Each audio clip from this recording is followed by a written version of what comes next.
Ini untuk semua aspek. Saya berikan ijazah amalan dari guru-guru kami juga untuk semua aspek. Jadi kalau ilmu insya Allah meningkat lebih kuat, kalau bisnis, kalau bekerja itu lebih lancar dan dilindungi oleh Allah, ya berkah. Kalau di birokrasi, di kedudukan, di apapun, itu pun diangkat oleh Allah dengan cara yang baik dan terhormat. Ya, karirnya di semua aspek. Satu sholat amalannya. Nah, bukan yang biasa. Bukan yang biasa. Kalau bisa jaga yang 40 rakaat yang sering saya sampaikan. 17 rakaat sholat fardu. Dan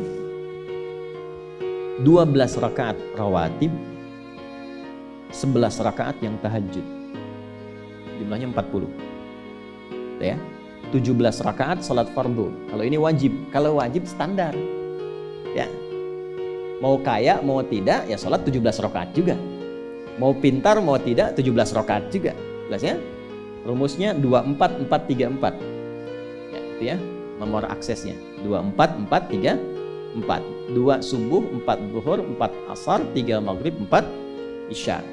Ya. Jangan sampai miss call. Kalaupun miss call harus khairayyarah. Ya, bukan syarrayyarah. Baik. Pasti yang miss call muadzin. Allahu akbar, khairayyarah. Ya. Baru adzan belum qomat syarrayyarah. Pas ya? Oke. Teruskan yang 12 itu hadisnya sahih. Perhatikan baik-baik. Man shalla isnatai asyrata rak'atan fi yaumin wa lailatin. Siapa yang menunaikan salat sunnah 12 rakaat yang mengiringi salat fardunya siang dan malam. Sudah arba'an qabla dhuhri, 4 rakaat sebelum zuhur. 4 rakaat sebelum zuhur. Teknisnya bisa langsung 4 atau 2-2. 2 kemudian salam, 2 rakaat lagi salam. Jelas? Baik. Kemudian arba'an qabla dhuhri, rak'ataini ba'daha, 2 rakaat setelahnya. Setelah zuhur 2 rakaat. 4 tambah 2 berapa? 6. Rak'ataini ba'dal maghrib, 2 rakaat setelah maghrib. 6 tambah 2 8. Rak'ataini ba'dal isya, 2 rakaat setelah isya. 8 tambah 2 10. Rak'ataini qabla al-fajri, 2 rakaat sebelum subuh. 12 ya. Nah, jaga yang 12 ini. Jaga yang 12. Kalau sebelum zuhur tidak memungkinkan 4, misal sebelum zuhur. Karena kasusnya bisa berbeda. Ada Ibnu Umar, Abdullah bin Umar radhiyallahu taala anhuma menemukan kasus berbeda seperti Anda di kantoran waktu singkat saat Ramadan, kan? Dapatnya cuma mungkin 2. Maka ada hadis dari Nabi sallallahu alaihi wasallam riwayatnya Ibnu Umar.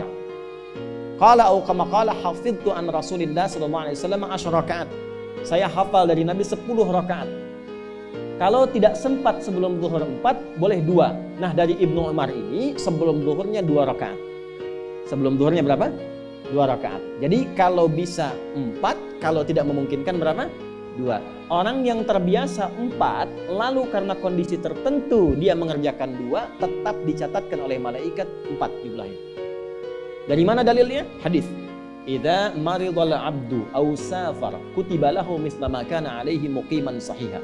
Kalau seseorang sakit atau bepergian jauh atau dia sedang punya uzur syar'i seperti 2 hal tadi dan tak mampu melakukan amalan rutinnya seperti biasa, maka tetap dituliskan pahalanya sempurna seperti rutin dan mukim.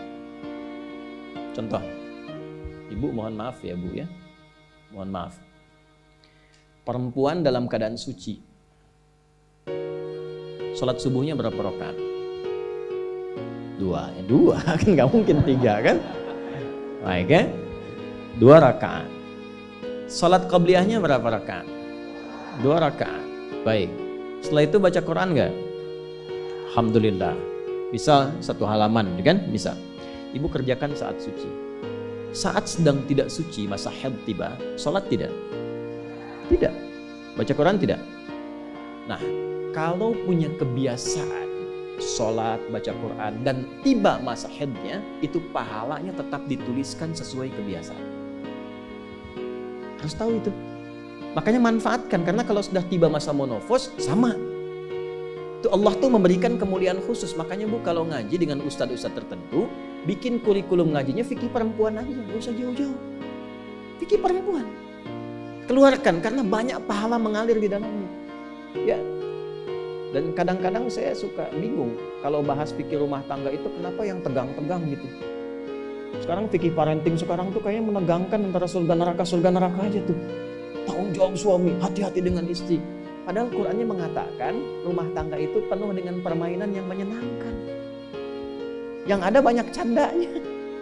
Gitu. Coba keluarkan tuh hadis-hadis itu ya. Ibu tahu salah satu istri Nabi ada namanya Sayyidah Saudah binti Zam'ah. Itu sepuh, Bu. Usianya sekitar 70 tahunan ke atas. Dan beliau, Nabi SAW bangunkan rumahnya, itu kamarnya di samping Sayyidah Aisyah, dekat Raudhah. Sepuhnya luar biasa, hobinya bikin makanan, masak.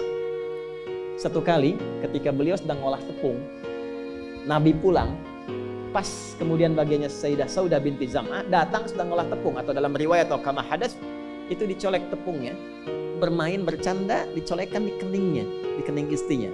Itu sudah sepuh, dicolekkan, masih bercanda, masih tertawa. Kalau bahasa kita masih panggil sayang gitu. Ini kapan kakek nenek masih bilang sayang dan canda.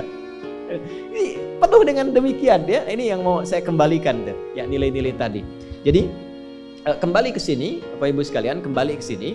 Ya urutkan lagi, kita agak cepat masuk ke dalam pembagiannya. Detil pada pembahasan ini, satu sholat 40 rakaat. Sudah? Yang fardu sudah dalilnya, yang rawatib sudah, terakhir yang 11 rakaat yang sholat malam. Ya, 11 rakaat yang sholat malam. Nah, ini 11 rakaat ini bisa warming up dulu 2 rakaat tanpa baca surat Al-Fatihah saja. Di Allahu Akbar langsung Al-Fatihah, tidak pakai iftitah, tidak pakai surat selain Al-Fatihah. Allahu Akbar, ya, a'udzubillahi minasyaitonir rajim. Bismillahirrahmanirrahim. Alhamdulillahirabbil alamin sampai waladhdallin, selesai amin langsung rukuk. 2 rakaat. Seperti itu. Itu namanya khafifatain. 2 salat ringan warming up untuk persiapan supaya hatinya itu bisa khusyuk, badannya bisa agak hangat sebelum memulai tahajud.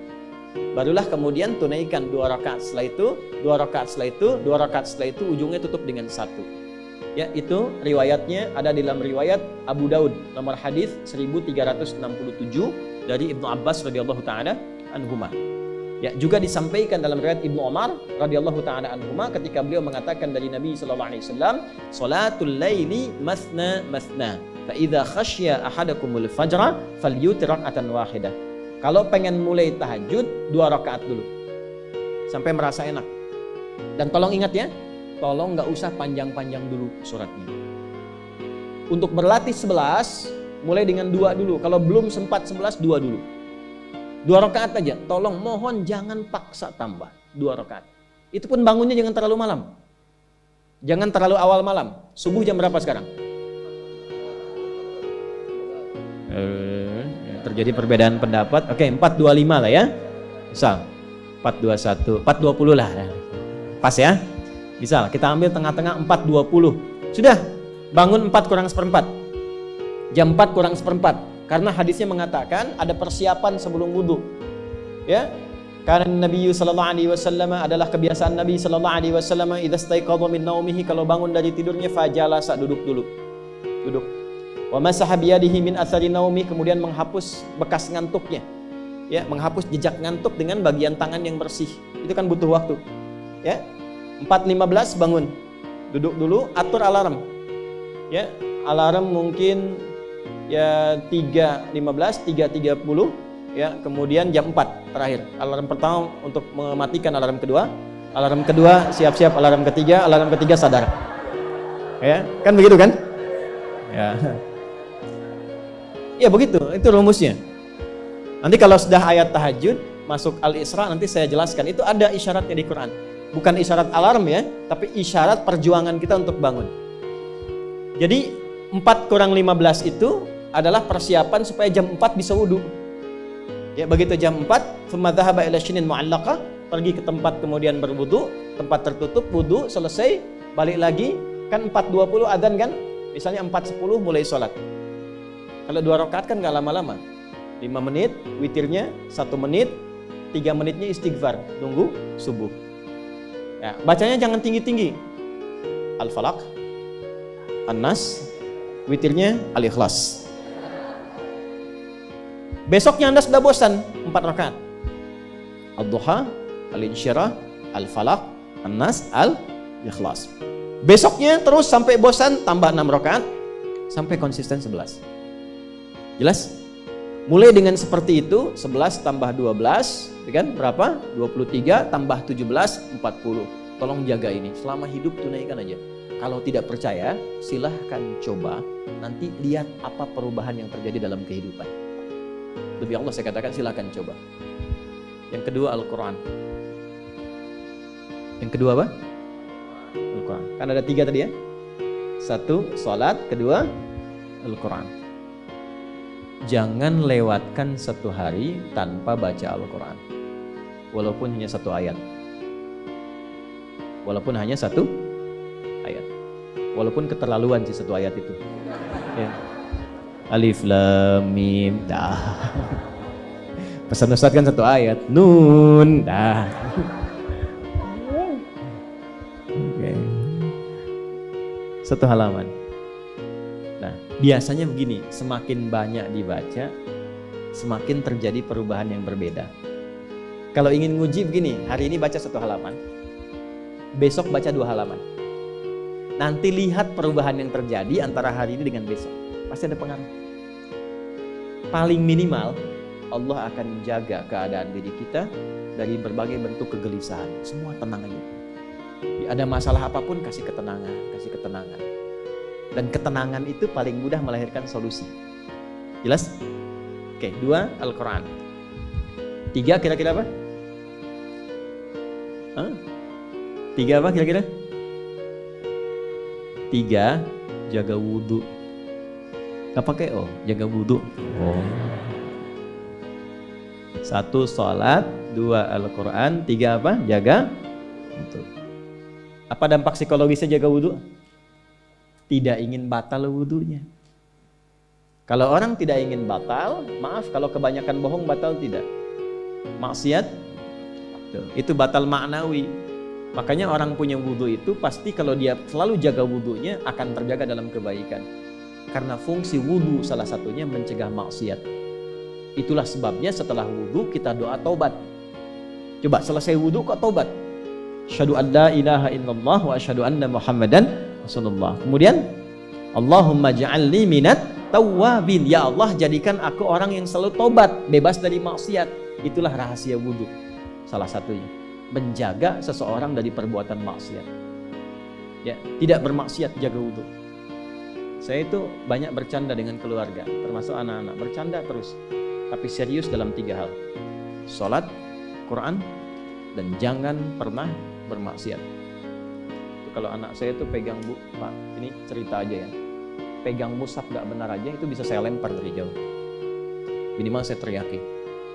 Pegang mushaf gak benar, bukan gak baca, pegang mushaf. Misal mushaf harusnya begini, misalnya dia pegang begini atau taruh di atas paha kaki siapa, itu bisa saya lempar dari jauh.